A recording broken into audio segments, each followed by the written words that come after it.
Первую сваю школы-сада установили в селе Актемцы Хангаласского улуса. На историческом событии присутствовали глава региона Айсен Сергеевич Николаев, администрация главы, члены правительства республики и народные депутаты. Здание нынешней Актемской школы 7 лет назад признано аварийным. Дата его постройки – 1976 год. Несмотря на это, 210 школьников каждый день получают там новые знания.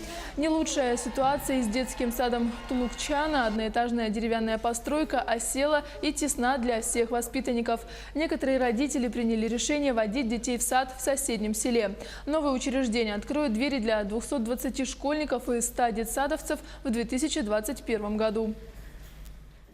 Эта политика по строительству школ у нас будет продолжаться. Мы основной упор будем делать, конечно, по тем нашим населенным пунктам, где у нас, к сожалению, здания школы аварийные. Их у нас 52.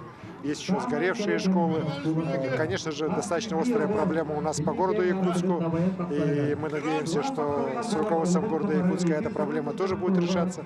И, конечно же, еще раз хочу подчеркнуть, мы не должны только строить школы. Так, мы, конечно, должны наполнять эти школы уже новыми смыслами, новыми подходами к образованию, с тем, чтобы наши дети получали качественное образование, соответствующее уже 21 веку, вне зависимости от того, в городе Якутске ли они обучаются или в далеких северных арктических наших районах.